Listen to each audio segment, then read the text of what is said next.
الحمدللہ رب العالمین والصلاة والسلام علی من کان نبیا و آدم بین الماء والطین وعلی آلہ و اصحابہ اجمعین اما بعد فاعوذ باللہ من الشیطان الرجیم بسم اللہ الرحمن الرحیم سبحان الذي أسرى بعبده ليلا من المسجد الحرام إلى المسجد الأقصى الذي باركنا حوله لنريه من آياتنا إنه هو السميع البصير صدق اللہ العظیم۔ بارگاہ رسالت میں درود پاک کا نذرانہ پیش کیجیے۔ اللہم صلی علی سیدنا مولانا محمد وعلى آل سيدنا مولانا محمد صلاة دائمة بدوام الملك الحي القيوم۔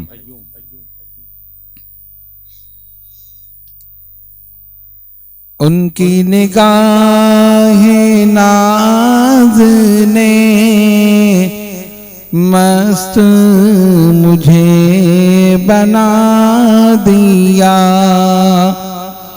ان کی نگاہ ناز نے مست مجھے بنا دیا، فرش سے لے کے عرش تک سارا جہاں دکھا دیا، فرش سے لے کے عرش تک سارا جہاں دکھا دیا، یاد ہے مجھ کو طور پر تیری بلند ترانیاں، یاد ہے مجھ کو طور پر تیری بلند ترانیاں، مجھ سے کہا نہیں نہیں، مجھ سے کہا نہیں نہیں، یار کو سب دکھا دیا۔ موسیٰ علیہ السلام نے کہا نا میں دیکھنا چاہتا ہوں، لن ترانی، تم نہیں دیکھ سکتے، تم نہیں دیکھ سکتے، نہیں مولا میں دیکھنا چاہتا ہوں، نہیں تم نہیں دیکھ سکتے، تو وہ فرماتے ہیں مجھ سے کہا نہیں نہیں، یار کو سب دکھا دیا، دیکھا جو ان کو بانٹتے میں نے بھی بڑھ کے شوق سے، دیکھا جو ان کو بانٹتے میں نے بھی بڑھ کے شوق سے، دست عطا کے سامنے دست طلب بڑھا دیا، دست عطا کے سامنے دست طلب بڑھا دیا، کیوں نہ دل ریاض میں آئے نظر تجلیاں، کیوں نہ دل ریاض میں آئے نظر تجلیاں، غار حرا کے چاند نے، غار حرا کے چاند نے رخ سے نقاب ہٹا دیا، غار حرا کے چاند نے رخ سے نقاب ہٹا دیا، ان کی نگاہ ناز نے مست مجھے بنا دیا، فرش سے لے کے عرش تک سارا جہاں دکھا دیا۔ اللہم صلی علی سیدنا مولانا محمد وعلی آل سیدنا مولانا محمد صلاة دائمة بدوام الملک الحی القیوم۔ آج کی مبارک اور مقدس رات ہمارے آقا مولا حضور پر نور سید العالمین محمد الرسول اللہ صلی اللہ علیہ وسلم کے سفر معراج کی رات۔ اس رات نبی پاک علیہ السلام اس مقام پر تشریف لے گئے جہاں نہ کوئی نبی، نہ کوئی رسول، نہ کوئی مقرب فرشتہ وہاں پہنچا جہاں سرکار پہنچے۔ لوگ سفر کرتے ہیں، اپنا سفر نامہ خود بیان کرتے ہیں، ان کی شان دیکھو، سفر نبی نے کیا، سفر نامہ خدا بیان کر رہا۔ کہاں گئے، کب گئے، کہاں سے کہاں گئے، دن میں گئے، رات میں گئے، سب خدا بیان کر رہا۔ اس سفر معراج کے 3 حصے ہیں، 3۔ مسجد حرام سے مسجد اقصی، مسجد اقصی سے سدرۃ المنتہا، اور سدرۃ المنتہا سے قاب قوسین۔ اور حضور علیہ السلام کی 3 شانیں ہیں، بشریت، ملکیت اور حقیقت محمدیت۔ مسجد حرام سے چلے تو بشری صفت کا ظہور ہوا، مسجد اقصی سے چلے تو ملکی صفت کا ظہور ہوا، اور سدرۃ المنتہا سے چلے تو حقیقت محمدی کا ظہور۔ اور سرکار کی حقیقت کوئی نہیں جانتا، فرمایا لم یعرفنی حقیقتا غیر ربی، ابو بکر میری حقیقت کو میرے سوا کوئی نہیں جانتا، میں جانوں یا میرا رب جانے۔ حقیقت ہے نا۔ ان 3 شانوں کا ذکر تینوں مقامات پر۔ اچھا، واقعہ جو ہے ایک نشست میں، آپ جانتے ہیں اس کے لیے ایک وقت چاہیے اور ہمارے پاس وقت کم ہے، تو میں بہت سی چیزیں درمیان میں سے چھوڑ دوں گا اور بہت سی چیزیں بیان کر دوں گا، واقعہ آپ کا سنا ہوا۔ پہلے ان آیات بینات کا ترجمہ اللہ فرماتا ہے سبحان الذی، پاک ہے وہ، اسرا بعبدہ، جو لے گیا اپنے بندے کو راتوں رات، یا جس نے سیر کرائی اپنے بندہ خاص صلی اللہ علیہ وسلم کو رات کے قلیل حصے میں۔ اسرا کے معنی رات میں لے جانا اور قلیل حصے میں لے جانا۔ من المسجد الحرام الی المسجد الاقصی، مسجد حرام سے مسجد اقصی کی طرف۔ اب مسجد اقصی کی تعریف ہو رہی ہے، الذی بارکنا حولہ، وہ جس کے ارد گرد ہم نے برکتیں رکھی، لنریہ من آیاتنا، تاکہ ہم اسے اپنی نشانیاں دکھائیں، انہ ھو السمیع البصیر، بے شک وہ سننے والا بھی ہے اور دیکھنے والا بھی۔ یہ ان آیات بینات کا ترجمہ ہے۔ اب اعتراض یہ کرتے ہیں کہ کیسے گئے، آسمانوں سے کیسے گزر گئے، مکہ سے کیسے گزر گئے، سدرۃ المنتہا سے کیسے گزر گئے، لامکہ سے کیسے گزر گئے۔ اسی لیے اللہ تبارک و تعالیٰ نے اس واقعے کو جب بیان کیا تو ایسے الفاظ استعمال کیے کہ اگر آپ ان الفاظوں پر غور کریں تو ہر اعتراض کا جواب موجود ہے، ہر اعتراض کا جواب۔ مثلا پہلی چیز، کیسے گئے، سدرۃ المنتہا سے گزرے، آسمانوں سے گزرے، کیسے؟ اللہ فرماتا ہے سبحان الذی، پاک ہے وہ۔ کس چیز سے پاک ہے؟ ہر قسم کی عاجزی انکساری سے پاک ہے، ہر قسم کے ضعف سے پاک ہے، ہر قسم کی کمزوری سے پاک ہے۔ تو جب اس کی ذات میں کمزوری نہیں تو اس کا مطلب ہے اس کی ذات طاقت کا سر چشمہ ہے، اور جب وہ طاقت کا سر چشمہ ہے تو اپنے ہر چاہے پر قادر ہے۔ ان اللہ علی کل شیء قدیر، اللہ جو چاہے وہ کر سکتا ہے۔ تو جب وہ ہر چاہے پر قادر ہے تو اپنے نبی کو ایک رات میں آسمانوں پر لے جانے پر بھی قادر، ٹھیک ہے نا۔ اچھا، پھر ایک بات یہ نہیں کہا ہمارا نبی گیا، نہیں، پاک ہے وہ ذات جو لے گیا اپنے بندے کو۔ خود جانا اور ہے، لے جانا اور ہے، فرق ہے، خود جانا اور ہے، لے جانا اور ہے۔ ایک بچہ کہے کہ جی میں صدر گیا، آپ کہیں گے کیسے جا سکتا ہے؟ چھوٹا بچہ کیسے جائے گا؟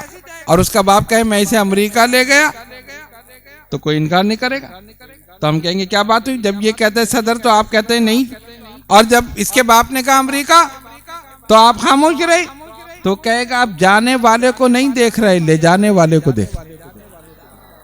جانے والے کو نہیں دیکھ رہے، لے جانے والے کو دیکھ رہے ہیں. اسی لیے خالق کائنات نے یہ نہیں کہا میرا محبوب گیا، نہیں، ہم لے گئے. اسرا بعبدہ، جو لے گئے اپنے بندہ خاص کو. تو جب لے جانے والے ہم ہیں تو اعتراض کرنے والے تم کون؟ لے جانے والا تو رب ہے نا، اور وہی لے گیا. اچھا پھر کہتے نہیں جسمانی معراج نہیں ہوئی، روحانی ہوئی. جب سرکار تشریف لے گئے تو جسم اقدس زمین پہ رہا، روح مبارک چلی گئی. جسم نہیں گیا، روح گئی. اللہ نے اسی لیے عبد کا لفظ استعمال کیا، عبد ہی، جو اپنے بندہ خاص کو لے گیا. اور علماء نے لکھا کہ قرآن کریم میں جہاں بھی عبد کا لفظ استعمال ہوا ہے اس سے جسم اور روح دونوں مراد ہیں. ورنہ یہ کہا جاتا نا بے رسول ہی، بے نبی ہی، بے حبیب ہی، بے روح ہی. روح کو لے گیا، اپنے نبی کو لے گیا، اپنے حبیب کو لے گیا؟ نہیں، نہ حبیب ہی، نہ رسول ہی، نہ نبی ہی، عبد ہی. اسرا بعبد ہی، تاکہ پڑھنے والا سمجھ لے کہ جسم اور روح دونوں مراد ہیں. میرا حبیب میرے پاس آیا تو جسم اقدس کے ساتھ آیا، روح مبارک کے ساتھ آیا. کہاں؟ من المسجد الحرام الی المسجد الاقصی، مسجد حرام سے مسجد اقصی کی طرف. اچھا یہ بھی تو ممکن تھا کہ سیدھے مسجد حرام سے چلے جاتے، وہاں جانے کی کیا ضرورت؟ پہلے گئے مسجد حرام سے مسجد اقصی، بیت المقدس، وہاں سے پھر آسمانوں پر. تو جو خدا وہاں سے لے گیا تو وہ یہاں سے نہیں لے جا سکتا؟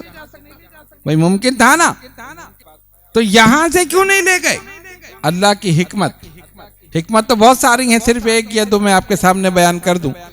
حکمت یہ تھی کہ جب سرکار نے واپس آ کے یہ واقعہ بیان کیا، میں ایک رات میں مسجد حرام سے مسجد اقصی گیا، انبیاء کی امامت کی، پھر وہاں سے آسمانوں پر گیا، پھر سدرۃ المنتہا پر، پھر مکہ، پھر لامکہ، پھر قاب قوسین، پھر رب کا دیدار، پھر نمازوں کا تحفہ، پھر جنت اور جہنم کا مشاہدہ. اور جب واپس آیا تو کنڈی ہل رہی ہے، بستر مبارک گرم. تو ماننے والوں نے تو مان لیا، کافروں نے کہا نہیں جی ہم نہیں مانتے، ہم نہیں مانتے. ایک رات میں کیسے؟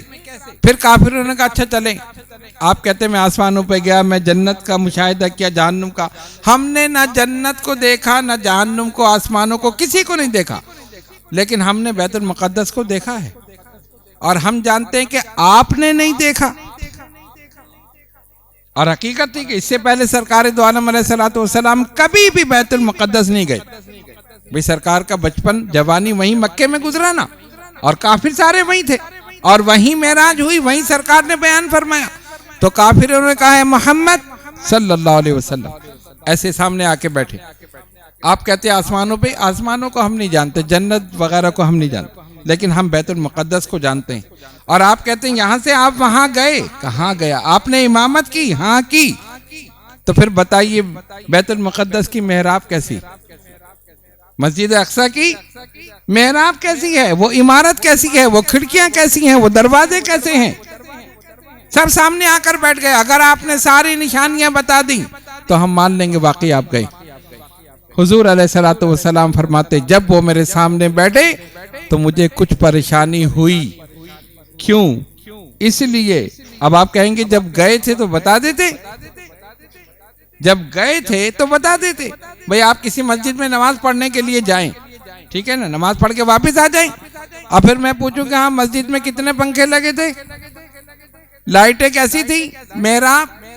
کہیں گے حضرت کوئی میں محراب دیکھنے گیا تھا، لائٹیں، میں تو نماز پڑھنے گیا تھا، پڑھ کے آ گیا. ہاں اگر آدمی ذہن میں رکھ کے جائے کہ اب میں جا رہا ہوں تو میں ہر چیز دیکھوں گا، کیا کیا لکھا ہے، پنکھے کیسے، دیوار، محراب کیسی. جب یہ ہوتا ہے نا توجہ ہٹ جائے تو نہیں ہوتا. حضور علیہ السلام کی توجہ کا ہٹنا تھا کہ اللہ نے بیت المقدس کو بھی اس کی جگہ سے ہٹا دی. ادھر توجہ ہٹی ادھر بیت المقدس ہٹ گیا. آقا فرماتے مجھے پریشانی ہوئی, میرے رب نے بیت المقدس کو اٹھا کر میرے سامنے رکھ دیا. وہ پوچھتے تھے میں دیکھتا تھا اور بتا دیتا. یہ شان ہے نبی پاک علیہ الصلوۃ والسلام. اس لیے مسجد اقصیٰ. اور دوسری بات, انبیاء کرام علیہ السلام کی امامت, ٹھیک ہے نا. اچھا, اب جب جبریل آئے نا تو سرکار سو رہے, آرام فرما. اب دیکھو, ایک ہے کلیم, ایک ہے حبیب. کلیم اللہ کا مقام یہ ہے کہ عرض کرے میں دیکھنا چاہتا ہوں, ارشاد ربانی لن ترانی, تم ہرگز نہیں دیکھ سکتے. اور حبیب اللہ کا مقام یہ ہے کہ بستر پہ آرام فرما ہے. جبریل 70,000 فرشتوں کو لائے اور دولہا بنا کر لے جائے, رب اپنا دیدار کرے. وہ دیدار کرنے کے لیے بے چین ہے, ان کو رب اپنے پاس بلانے کے لیے بے چین ہے. کلیم اللہ کا مقام اور ہے, حبیب اللہ کا مقام اور ہے. کلیم اللہ وہ ہے جو یہ کہے رب شرح لی صدری ویسر لی امری, مولا میرے لیے میرے سینے کو کھول دے, میری زبان کی گرہ کو کھول دے تاکہ لوگ میری بات کو سمجھ لیں. اور حبیب اللہ کا مقام یہ ہے, اللہ فرمایا علم نشرح لک صدرک, محبوب آپ کے لیے آپ کے سینے کو کھول دے. اچھا, جب اب اٹھائیں کیسے؟ اگر جگائیں تو بے ادبی ہے, ہوتا ہے نا, ہر ایک کا مقام الگ ہے نا. اگر بچے کو اٹھانے کے چل اٹھ جاؤ, وہ بیچارہ اٹھ کے کھڑا ہو جائے, نہیں اٹھا تو ایک تھپڑ لگا دیا, اٹھ گیا. اور اگر بڑے بھائی کو اٹھانا ہو تب تو پھر تو پتہ ہے زیادہ زور سے گئے تو خود ہی کے تھپڑ لگے گا. اور اگر باپ کو اٹھانا ہو تب, اب دیکھو مرتبہ بڑھتا جا رہا ہے تو کیفیت بدلتی جا رہی ہے, تو پھر اور ذرا ادب ہے. اور اگر پیر و مرشد ہو تب, اور اگر نبی ہو اور وہ بھی سید الانبیاء ہو تو پھر تو جبریل ڈریں گے, اٹھاؤں کیسے, بے ادبی نہ ہو جائے, گستاخی نہ ہو جائے. سید الملائکہ ہیں مگر ڈر رہے ہیں, طائر سدرہ ہیں مگر ڈر رہے ہیں, ذو القوت المتین ہیں مگر ڈر رہے ہیں. اللہ کے محبوب کو کیسے جگاؤں؟ ہاں, ایک طریقہ آیا, اپنی کافوری آ کے سرکار کے قدموں پہ ملنے لگے. قدموں پہ ملی, ٹھنڈک پہنچی, آقا نے مبارک آنکھیں کھول دی. جیسے ہی کھولی جبریل کا کام ہو گیا. عرض کی یا رسول اللہ صلی اللہ علیہ وسلم, وہ دروازے جو موسیٰ علیہ السلام کے لیے بند تھے آپ کے لیے کھول دیے گئے. کون سے؟ دیدار خداوندی کے دروازے. وہاں لن ترانی کہہ کے منع کر دیا گیا تھا, یہاں تو بلایا جا رہا. سرکار بیدار ہو گئے. جبریل نے سینہ اقدس کو چاک کیا, قلب مبارک کو نکالا, سونے کے تش میں رکھا, آب زمزم سے دھویا, دوبارہ سینے میں رکھا, سینے کو سیدھی. آب زمزم سے دھویا کیوں؟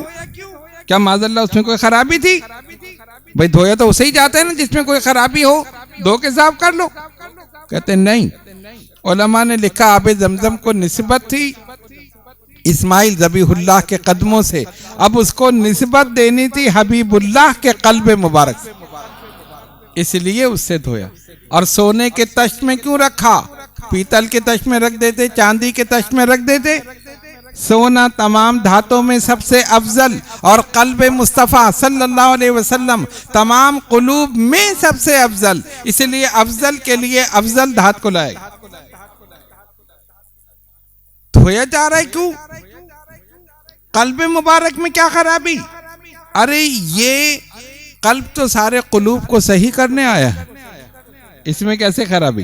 اس نے تو کتنے قلوب کو درست کر دیا. سینے اقدس میں رکھا. اچھا, جب قلب نکالا نا, حضرت جبریل علیہ السلام فرماتے ہیں قلب سدید, یہ بالکل پاک, فیہ عینان تبصران و اذنان تسمعان, اس میں 2 آنکھیں ہیں جو دیکھتی ہیں, 2 کان ہیں جو سنتے ہیں. حضور کے قلب مبارک. اس لیے سرکار نے فرمایا تھا نا, جو میں دیکھتا ہوں وہ تم نہیں دیکھتے, جو میں سنتا ہوں وہ تم نہیں سنتے. ہمارا چہرہ جدھر ہو ہم ادھر ہی دیکھیں. اور سرکار کی شان یہ ہے, مصلی امامت پر ہیں, صحابہ پیچھے سب باندھے کھڑے ہیں. فرمایا اپنے رکوع اور سجود کو درست کر لو, خدا کی قسم میں جیسے آگے دیکھتا ہوں ایسے پیچھے بھی دیکھتا ہوں. خیر قلب مبارک کو رکھا سینے کو، پھر سی دیا، حلہ بہشتی پہنایا، براق پر سوار ہوئے، 70,000 فرشتوں کے جھرمٹ، شہنشاہ کون و مکاں کی سفر لامکاں شروع ہو گیا۔ یہاں سے چلے، اب میں ذرا اختصار کی طرف جا رہا ہوں، یہاں سے چلے مسجد اقصیٰ پہنچے، 1,24,000 کم و بیش پیغمبر وہاں پہ موجود۔ کہا جبریل نے عرض کی یا رسول اللہ، مصلی امامت پر، سرکار مصلی امامت پر، سب پیچھے کھڑے۔ ہر نبی اپنے دور میں افضل رہا، ہر نبی اپنے دور میں اعلیٰ رہا، ہر نبی اپنے دور میں اپنی امت کا سب کا امام رہا۔ خالق کائنات نے اپنے محبوب کو معراج کی رات سب کا امام بنا کر یہ بتا دیا، اے گروہ پیغمبر، اپنے اپنے دور میں تم افضل رہے ہو، اعلیٰ رہے ہو، برتر رہے ہو، بالا رہے ہو، امام رہے ہو، لیکن آج کی رات اگر کوئی سب سے اعلیٰ ہے تو میرا نبی ہے، سب کا امام اگر ہے تو میرا نبی۔ سب نے اختتام نماز ادا کی، نماز سے فارغ ہو گئے۔ اس کے بعد براق پر سوار، پھر آسمانوں پر، آسمانوں سے گزرے، 7 آسمانوں سے گزرے، سدرۃ المنتہا پر پہنچے۔ سدرۃ المنتہا بیری کا درخت، لیکن ایسے نہیں جیسے ہمارے یہاں ہوتا ہے، اس کے بیر مٹکے کے برابر اور اس کے پتے ہاتھی کے کانوں کے برابر، وہاں پر اور سدرۃ المنتہا پر بھی 70,000 فرشتے پھر موجود۔ جبریل علیہ السلام فرشتوں کو جمع کر رہے ہیں، فرشتے وہاں جمع ہو گئے، کیوں؟ عرض کی مولا تیرا حبیب آ رہا ہے، ہم زیارت کر لیں؟ حکم ہوا کر لو۔ سب کے سب سدرۃ المنتہا پر، قرآن نے کہا اذ یغشی السدرۃ ما یغشی، پس ڈھانپ لیا سدرہ کو جس چیز نے ڈھانپ لیا۔ سب کھڑے، حالت قیام میں حضور علیہ السلام کی سواری گزری، سب کی نظریں چہرہ مصطفیٰ پر پڑی، کہا سبحان اللہ سبحان اللہ سبحان اللہ۔ سبحان اللہ کے معنی اللہ پاک ہے، پاکی دیکھ نبی کو رہے ہیں، پاکی اللہ کی بیان کر رہے ہیں، دیکھ نبی کو رہے، پاکی اللہ کی بیان کر رہے ہیں۔ کیوں؟ فرشتے سوچنے لگے جب بننے والا ایسا ہے تو بنانے والا کیسا ہوگا، جب سنورنے والا ایسا ہے تو سنوارنے والا کیسا ہوگا، جب نکھرنے والا ایسا ہے تو نکھارنے والا کیسا ہوگا، جب نبی ایسا ہے تو خدا کیسا ہوگا۔ اسی لیے سبحان اللہ کہ اس کے بعد جبریل رک گئے، کہا جبریل آگے چلو، نہیں ایک بال برابر بھی آگے بڑھا میرے یہ پر جل کر خاک ہو جائے۔ اب دیکھو ہمارا عقیدہ کیا ہے، نبی بے مثال ہیں، بے نظیر ہے، لاجواب ہیں، نہ ہم ان کی طرح ہیں نہ وہ ہماری طرح ہیں، یہ اہل سنت کا عقیدہ ہے نا، اور یہی عقیدہ حضرت جبریل کا بھی ہے۔ آپ کہیں گے جبریل کا عقیدہ کیسے معلوم ہوا؟ کیا آپ کی ملاقات ہوئی؟ ہم نے کہا ملاقات نہیں ہوئی، ان کے عمل نے بتا دیا کہ ان کا عقیدہ یہ، اور عمل کیا تھا؟ یا رسول اللہ میں آگے نہیں جاؤں گا، کیوں؟ ایک بال برابر آگے بڑھا تو میری یہ پر جل کر خاک ہو جائیں گے۔ آپ جا سکتے ہیں، میں نہیں جا سکتا، میری انتہا ہے۔ کیوں؟ اگر حضرت جبریل رسول کو اپنی طرح سمجھتے تو روک لیتے، جب میں جلوں گا تو آپ کہاں بچیں گے؟ آپ بھی رک جائیے، نہیں جائیے، میرے تو پر جل رہے ہیں۔ جب سدرہ والا جل رہا ہے تو مکے والا کیسے بچے گا؟ نہیں میں جلوں گا، آپ جائیے۔ اگر اپنی طرح سمجھتے تو روکتے نا، اور اگر اپنے کو نبی کی طرح سمجھتے تو پھر خود بھی جاتے۔ جب یہ جا سکتے تو میں بھی جا سکتا ہوں، بھائی میں ان کی طرح ہوں؟ نہیں، نہ اپنے کو نبی کی طرح سمجھا، نہ نبی کو اپنی طرح سمجھا۔ سرکار آپ جائیے، میں نہیں جا سکتا، میری انتہا۔ اب آقا نے پوچھا جبریل بتاؤ تمہاری کوئی حاجت ہو تو بتاؤ۔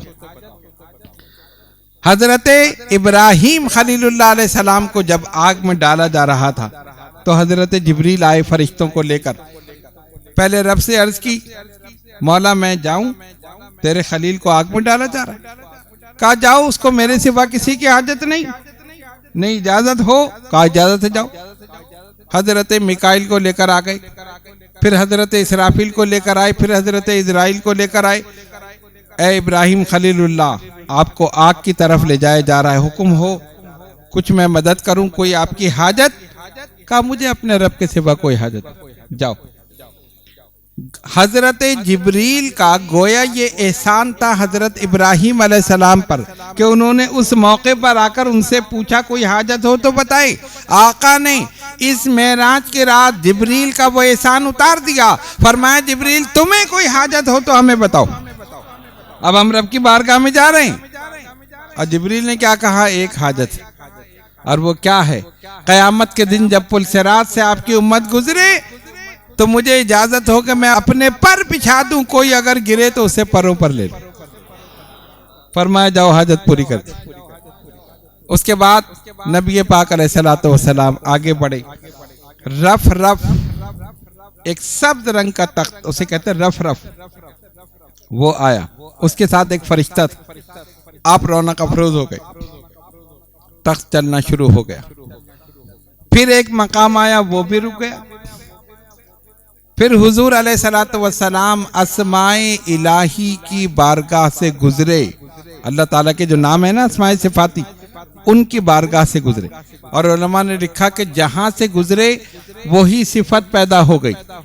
رحیم سے گزرے تو رحیم ہو گئے، کریم سے گزرے تو کریم ہو گئے، غفور سے گزرے تو غفور ہو گئے، حلیم سے گزرے تو حلیم. پھر فرماتے بادلوں نے مجھے گھیر لیا جن میں نور ہی نور تھا، روشنی ہی روشنی تھی، اور ساری روشنی سبز رنگ کی روشنی. پھر جب یہ کیفیت ہوئی تنے تنہا تو میرے دل میں گھبراہٹ پیدا ہوئی.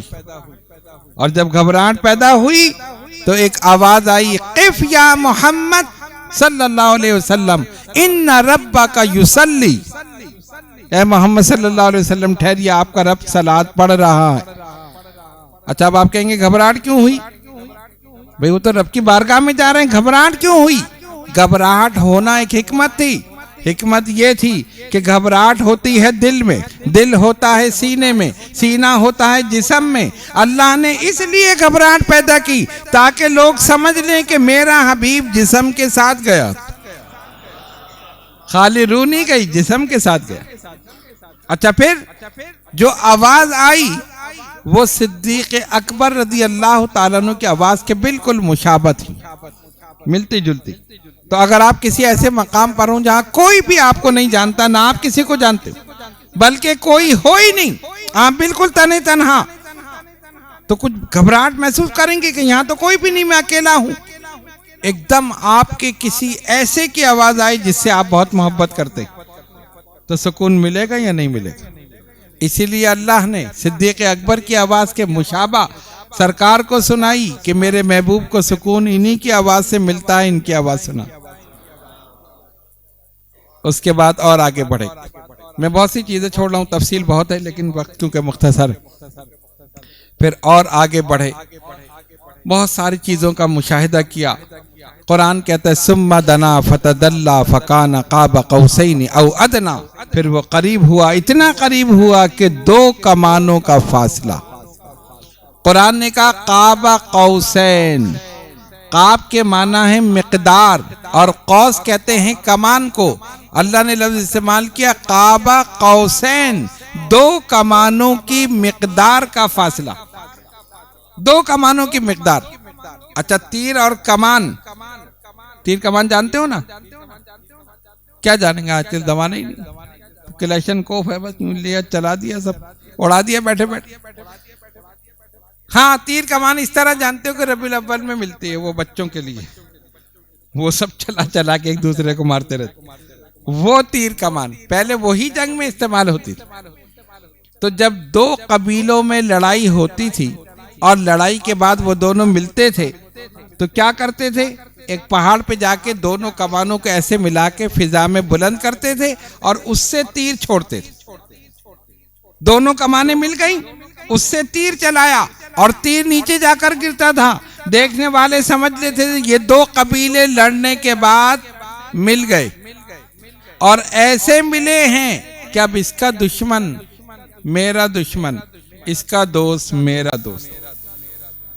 سمجھ میں آ گئی؟ اللہ نے اسی لیے مثال دی، ثم دنا فتدلی فکان قاب قوسین او ادنی، پھر وہ قریب ہوا، اتنا قریب ہوا کہ 2 کمانوں کی مقدار، یعنی محبوب ہم نے آپ کو اتنا قریب کر لیا، اب جو آپ کا دوست ہے وہ ہمارا دوست ہے، جو آپ کا دشمن ہے وہ ہمارا دشمن ہے، اتنا قرب عطا کر دیا۔ رب کے قرب خاص میں پہنچ گئے نبی پاک علیہ الصلوۃ والسلام۔ نہ کوئی نبی پہنچا، نہ کوئی رسول پہنچا، نہ کوئی مقرب فرشتہ پہنچا، ایک ذات پہنچی، ذات پاک مصطفیٰ صلی اللہ علیہ وسلم۔ اور جب پہنچے، اللہ فرماتا ہے محبوب ایک قاعدہ ہے، جب کوئی دوست اپنے دوست سے ملنے جاتا ہے تو تحفہ لے کر آتا ہے۔ آپ ہمارے لیے کیا تحفہ لائے؟ آپ ہمارے لیے کیا تحفہ لائے؟ اور تحفہ وہ ہوتا ہے کہ جس کو دیا جائے اس کے پاس نہ ہو، اگر اس کے پاس ہو تو پھر تحفہ کیا؟ مثلا ایک آدمی جس کی کپڑے کی دکان ہے، آپ ایک تھان لے جائیں جی یہ آپ کے لیے تحفہ، وہ کہے گا رکھیے میرے پاس تو پوری دکان بھری ہوئی، کپڑا ہی کپڑا ہے۔ کسی کی جوتے کی دکان ہے، جوتا لے گئے یہ آپ کے لیے تحفہ، ان کا بھائی یہ جوتا تو میرے پاس پہلے ہی موجود ہے، سمجھ آئی نا؟ تحفہ وہ ہوتا ہے جس کو دیا جائے اس کے پاس نہ ہو۔ تو رب کو کیا تحفہ دیا جائے؟ کیا چیز ہے جو اس کے پاس نہیں؟ کیا چیز ہے جو رب کے پاس نہیں؟ صحیح ہے نا؟ تو سرکار نے کیا فرمایا؟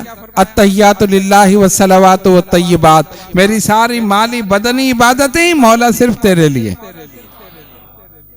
اللہ نے فرمایا السلام علیکہ ایھا النبی، اے نبی صلی اللہ علیہ وسلم آپ پر سلام۔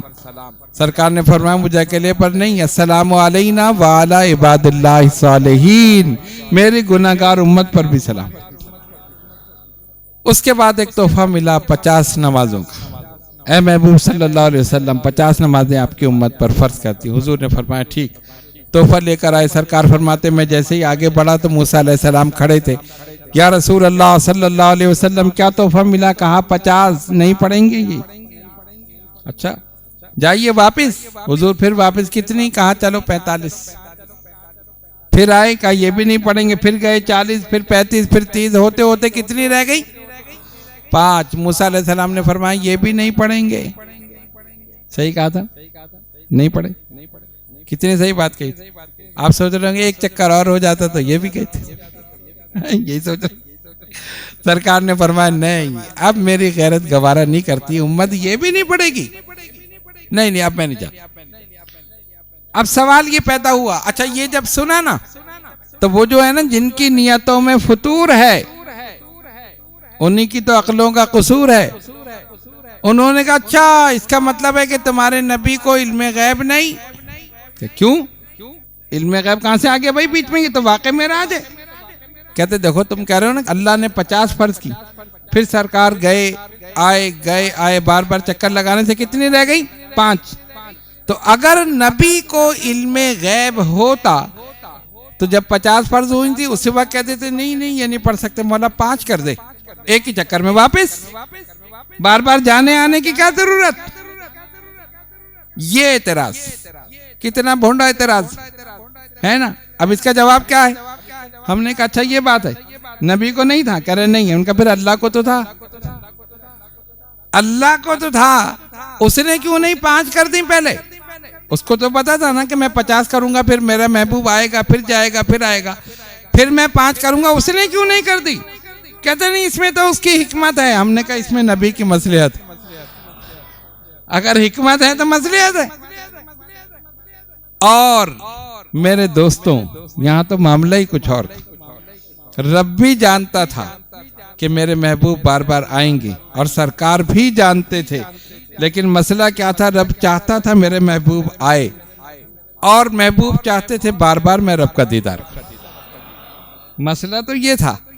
اور تیسری بات، موسیٰ علیہ السلام جو رب کو دیکھنا چاہتے تھے، مولا میں دیکھنا چاہتا ہوں، لن ترانی نہیں دیکھ سکتے، انہوں نے سوچا میری آنکھوں میں تو وہ تاثیر نہیں کہ رب کو دیکھوں، کم سے کم ان آنکھوں کو دیکھ لوں جو آنکھیں رب کو دیکھ کر آ رہی، ان آنکھوں کو دیکھ لوں جو آنکھیں رب کو دیکھ کر آ رہی، اسی لیے کھڑے ہو گئے۔ اور اسی لیے بار بار بھیج رہے ہیں، حضور یہ نہیں پڑھیں گے آپ جائیے، اس لیے کہ جب سرکار رب کی بارگاہ میں جاتے اور رب کا دیدار کرتے تو حضور کی معراج ہوتی، اور حضور واپس آتے موسیٰ رسول کو دیکھتے، موسیٰ کی معراج ہوتی۔ ادھر ان کی معراج ہو رہی تھی، ادھر ان کی معراج ہو رہی تھی، اور دونوں کے درمیان ہم گناہگاروں کا کام ہو رہا تھا۔ سمجھ آئی بات؟ ہر کام میں حکمتیں ہیں، مصلحتیں ہیں۔ یہ تو بے وقوف ہے، علم نہیں تھا، علم نہیں۔ ارے علم تو سب کچھ تھا۔ رب چاہتا ہے میرا محبوب آئے، جو جس سے محبت کرتا ہے وہ چاہتا ہے نا بار بار اسے دیکھے۔ رب نبی سے محبت کرتا ہے، نبی رب سے محبت کرتے ہیں، تو پھر تو یہ تو بے وقوفی کی بات ہے۔ خیر بہرحال حضور علیہ الصلوۃ والسلام پھر جنت میں تشریف لے گئے۔ سرکار نے فرمایا بلال میں نے جنت میں تمہارے چلنے کی آواز کو سنا۔ اب بتاؤ، بلال تو مکے میں تھے اور سرکار جنت میں، تمہاری چلنے کی آواز کو سنا، آہٹ کو۔ علماء نے کہا اس میں دو احتمال، یا تو یہ کہو کہ قیامت میں جب جنتی جنت میں چلے جائیں گے اور سرکار دو عالم علیہ الصلوۃ والسلام جنت میں داخل ہوں گے اور حضرت بلال حبشی رضی اللہ تعالیٰ عنہ غلامانہ شان سے چلیں گے، اس وقت جو آواز پیدا ہوگی پہلے ہی حضور نے سن لی۔ اگر یہ کہو تب بھی نبی کی شان ظاہر ہوگی، اور اگر یہ کہو کہ بلال مکے میں چل رہے تھے، آقا جنت میں تھے، یہاں چلنے کی آواز وہاں سنی، تب بھی آقا کی شان ظاہر۔ حضور علیہ الصلوۃ والسلام کو اللہ نے بڑا مقام اور بڑا مرتبہ عطا فرمایا۔ اس واقعے پر اعتراض وہی کر سکتا ہے جو عقل سے خالی ہو، عقل کا دخل اسی لیے اعلیٰ حضرت امام اہل سنت نے فرمایا تھا خرد سے کہہ دو کہ سر جھکا لے۔ خرد کہتے ہیں نا، عقل و خرد۔ خرد سے کہہ دو کہ سر جھکا لے، گما سے گزرے گزرنے والے۔ ارے یہاں تو پڑے ہیں جہت کو لالے، کدھر سے آئے وہ کدھر گئے تھے؟ تم بتا ہی نہیں سکتے کہ کدھر سے گئے، کہیں سے بتا سکتے ہو؟ مشرق مغرب جنوب شمال، مشرق سے گئے مغرب سے گئے جنوب سے، ارے یہاں تو پڑے ہیں جہت کو لالے، جہت ہی پریشان ہے، سمتے پریشان ہے، کس سر سے گئے؟ عقل کا تو وہاں گمان، عقل کا تو گزر ہی نہیں ہے۔ خرد سے کہہ دو کہ سر جھکا لے، گما سے گزرے گزرنے والے، یہاں پڑے ہیں جہت کو لالے، کدھر سے آئے وہ کدھر گئے؟ ہر چیز ختم ہو گئی، اور کتنا وقت لگا یہ بھی ختم ہو گیا۔ پورا نظام عالم جامد اور ساکت ہو گیا، پتہ ہی نہیں چلا، اور کہاں گئے؟ مکہ لا مکہ، اس سے بھی اوپر۔ امام اہل سنت فرماتے ہیں وہی لا مکہ کے مکی ہوئے، سر عرش تخت نشین ہوئے۔ وہی لا مکہ کے مکی ہوئے، سر عرش تخت نشین ہوئے۔ یہ نبی ہیں جن کے مکان ہے یہ، وہ خدا ہے جس کا مکان نہیں۔ یہ نبی ہیں جن کے مکان ہے یہ، وہ خدا ہے جس کا مکان نہیں۔ پہلے نبی کو مکان میں رکھا اور پھر لامکان پہ بلایا۔ کیوں؟ اے نبی تم مکان میں رہو تاکہ لوگ تمہیں خدا نہ سمجھے، اور پھر لامکان میں آ جاؤ تاکہ اپنی طرح نہ سمجھے، پھر لامکان میں آ جاؤ تاکہ اپنی طرح نہ سمجھے۔ تو اس وقفے کو، اس چیز کو انسانی عقل اس کا شمار ہی نہیں کر سکتی کتنا ٹائم لگا۔ ویسے آپ دیکھیں، ایک آسمان سے دوسرے آسمان کا فاصلہ، پھر زمین سے آسمان کا فاصلہ، پھر آسمان سے سدرۃ المنتہا کا فاصلہ، کوئی کہتا ہے 3000 نوری سال، کوئی کہتا ہے 5000، کوئی کہتا ہے 8000، اور اس کے بعد پھر مکہ لا مکہ، پھر جنت اور جہنم کا مشاہدہ، پھر ساری چیزوں کا دیکھنا، اور پھر واپس آنا۔ انسانی عقل ہار جائے گی۔ ایک صاحب نے کہا نہیں جی یہ نہیں ہو سکتا، یہ کیسے ہو گیا کہ حضور علیہ الصلوۃ والسلام جو تھے وہ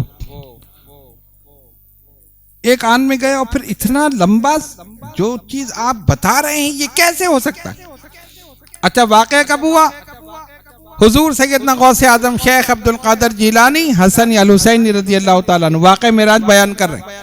ایک آدمی گزر رہا تھا، اس نے سنا، اس نے کہا یہ کیا بات ہوئی، ایک رات میں گئے یہ ساری چیزیں، اتنے سے وقت میں یہ سب کیسے ہو گیا؟ حضور علیہ الصلوۃ والسلام کیسے ہو کر آ گئے؟ غوث اعظم تقریر کر رہے ہیں، مجمع ہے۔ گیا، مچھلی لی، اپنے گھر آیا، بیوی سے کہا کہ یہ مچھلی بناؤ اور یہ پکاؤ، میں ذرا دریا پہ جا رہا ہوں نہانے، میں ابھی نہا کے آتا ہوں پھر کھائیں گے۔ بیوی نے کہا ٹھیک ہے، یہ دریا میں چلا گیا، کپڑے اتار کے اس نے ساحل پہ رکھے، ایک ڈبکی ماری، جیسے ہی نکلا تو پورا جسم عورت کا۔ ارے یہ کیا ہو گیا؟ اب پریشان، اور بڑے خوبصورت عورت۔ اب اس نے کہا یار یہ کیا معاملہ ہے، اور منظر ہی بدل گیا، جہاں تھا وہ وہاں نہیں۔ خیر وہ ایک درخت کی اوٹ میں بیٹھ گیا کہ یہ تو بڑا مسئلہ ہے، کپڑے بھی نہیں ہیں اور یہ منظر الگ۔ دیکھا ایک شہزادہ وہاں سے گزر رہا تھا، اس نے دیکھا ایک حسین و جمیل لڑکی ہے، اس نے اٹھایا، اس نے ایک چادر دی، جسم لپیٹ لو، اس نے لپیٹ لیا، گھوڑے پہ بٹھا کے لے گیا۔ وہ لے گیا، وہاں جا کے اس نے شادی کی، پھر اس سے بچے ہوئے، کئی سال، 5 سال یا پتہ نہیں کتنے سال بعد روایت میں آیا، اس کے ساتھ وہ رہا یا رہی، جو بھی آپ کہیں، پہلے تو رہا پھر رہی ہو گئی، بعد عورت ہو گئی نا۔ اب کیا ہوا؟ اب اس کو بار بار خیال ہے یار یہ کیا مسئلہ ہے، اب کہہ نہیں سکتا، ظاہر ہے پورا جسم ہوئی کہ بھئی میں تو یہ تھا اور یہ ہو گیا۔ بچے بھی ہو گئے، 3-4 بچے کتنے سال میں ہوں گے، یہ سب ہوا، اور سب ہونے کے بعد پھر ایک دن وہ، اب تو شہزادی بن گئی نا، شہزادے نے شادی کی تھی، تو وہ اپنی کنیزوں کے ساتھ پھر نہانے کے لیے دریا پہ آئی، اس وقت تو آئی کہیں گے۔ جب آئی تو پھر کپڑے اتار کے رکھے دریا میں، چھلانگ لگائی، جیسے ہی ڈبکی لگائی اور نکلے تو پھر وہی مرد کا جسم، منظر پورا تبدیل۔ حیران ہوں یہ کیا ہو گیا، دیکھا تو کپڑے بھی رکھے باہر، ارے میرے تو کپڑے ہیں، جلدی سے کپڑے پہن لیے، ارے اتنا عرصہ گزر گیا، یہ ہوا کیا؟ وہاں میرے پورے جسم عورت کا بن گیا، پھر میں گیا، یہ ہوا، بچے ہوئے، اتنے سال گزر گئے، پتہ نہیں 10 سال 12 سال کتنے سال گزر گئے، کچھ سمجھ میں نہیں آیا۔ کہا چلو پتہ نہیں میں خواب دیکھا ہے، میں نے کیا کیا، سمجھ میں نہیں آیا۔ کپڑے بدلے اور اس کے بعد گھر کی طرف گیا۔ جب گھر گیا تو بیوی مچھلی بنا رہی، بیوی نے جیسے ہی دیکھا کہا اتنی جلدی آ گئے، ابھی تو مچھلی بنی بھی نہیں۔ حیران، ادھر اتنا عرصہ گزر گیا، یہاں مچھلی نہیں بنی، وہاں تو بچے بھی ہو گئے۔ خیر اب اس نے کہا چلو آگے چلیں، دیکھا تو غوث پاک خطاب کر رہے تھے، جیسے ہی سامنے سے گزرا فرمایا آپ سمجھ میں آیا سرکار اتنی جلدی کیسے آ گئے؟ اب سمجھ میں آیا، وقت کو روک دیا گیا۔ ارے جب غوث کے اختیار میں یہ ہے کہ زمانے کو روک دے تو خدا کے اختیار میں نہیں ہو سکتا، یقیناً ہو سکتا ہے۔ اس نے پورے نظام عالم کو جامد اور ساکت کر دیا، پتہ ہی نہ چلے میرا محبوب میرے پاس کتنی دیر رہا۔ اور دوسری بات ہے حضور جان ہے جہان کی، جان ہے جہان کی، جب جان جسم سے نکل جائے جسم ساکت ہو جاتا۔ جب تک روح ہے نا جسم میں، آنکھ دیکھ رہی ہے، کان سن رہا ہے، زبان بول رہی ہے، ہاتھ چل رہا ہے، پیر کام کر رہا ہے، اور جب روح یہ جان نکل جائے گی آنکھیں بند ہو جائیں گی، کان سننا چھوڑ دیں گے، ہاتھ پیر یہ سب حرکت ختم۔ اب آپ بستر پہ لیٹتے ہیں نا تو جسم کی حرارت سے بستر گرم ہو جاتا ہوتا ہے نا، لیکن ایسا نہیں کہ 1 گھنٹے بعد بھی گرم رہے، آپ اٹھے تھوڑی دیر کے بعد صحیح ہو گیا، پھر ٹھنڈا ہو گیا۔ حضور علیہ الصلوۃ والسلام اس جہان کی جان ہے، جب جہان سے چلے گئے اس کی جان نکل گئی، جو چیز جہاں تھی وہیں جامد اور ساکت ہے۔ تو گرمی جو بستر پہ تھی وہ وہیں، جو کنڈی ہل رہی تھی وہ وہیں رک گئی، اور جب واپس تشریف لائے وہی حرکت پھر شروع ہو گئی۔ یہ شان ہے میرے آقا صلی اللہ علیہ وسلم کی۔ اللہ نے فرمایا سبحان الذی اسرا بعبدہ، پاک ہے وہ جو لے گیا اپنے بندے کو رات کے قلیل حصے میں، یا جس نے سیر کرائی اپنے بندہ خاص صلی اللہ علیہ وسلم کو رات کے قلیل حصے میں، من المسجد الحرام الى المسجد الاقصی، مسجد حرام سے مسجد اقصی کی طرف، الذی بارکنا حولہ، اس کے ارد گرد ہم نے برکت رکھی۔ علماء نے لکھا کہ ارد گرد جو برکت ہے اس سے مراد انبیاء کے مزارات ہیں جو مسجد اقصیٰ کے چاروں طرف ہیں۔ لِنُرِيَهُ مِنْ آیاتنا، تاکہ ہم اسے اپنی نشانیاں دکھائیں۔ إِنَّهُ هُوَ السَّمِيعُ الْبَصِيرُ، بے شک وہ سننے والا بھی ہے اور وہ دیکھنے والا بھی۔ اس کی بہت تفصیل ہے، میں نے نہایت اختصار کے ساتھ اور بہت ساری چیزیں چھوڑتے ہوئے میں نے اس واقعے کو بیان کر دیا۔ بس ہمارا ایمان ہے، یقین کامل ہے، مستند احادیث اس پر شاہد ہیں، اور سب سے بڑھ کر اللہ نے قرآن میں ذکر کر دیا تاکہ اگر کوئی انکار کرے تو دار اسلام سے خارج ہو جائے۔ اسی عقیدے پر قائم و دائم رہیے۔ اللہ تبارک و تعالی نے اس رات میں ہمارے آقا مولا صلی اللہ علیہ وسلم کو ایک عظیم الشان مقام مرتبہ عطا فرمایا جو نہ کسی نبی کو ملا، نہ کسی رسول کو ملا، نہ کسی مقرب فرشتے کو ملا۔ صرف ایک ہی ذات ہے، ذات پاک محمد مصطفیٰ صلی اللہ علیہ وسلم۔ اللہ تبارک و تعالی ہم سب کو عمل کی توفیق عطا فرمائے اور ان کی سچی محبت ہمارے دلوں میں پیدا فرمائے، اسی محبت میں زندہ رہیں اور اسی محبت میں موت عطا فرمائے۔ وآخر دعوانا ان الحمد للہ رب العالمین۔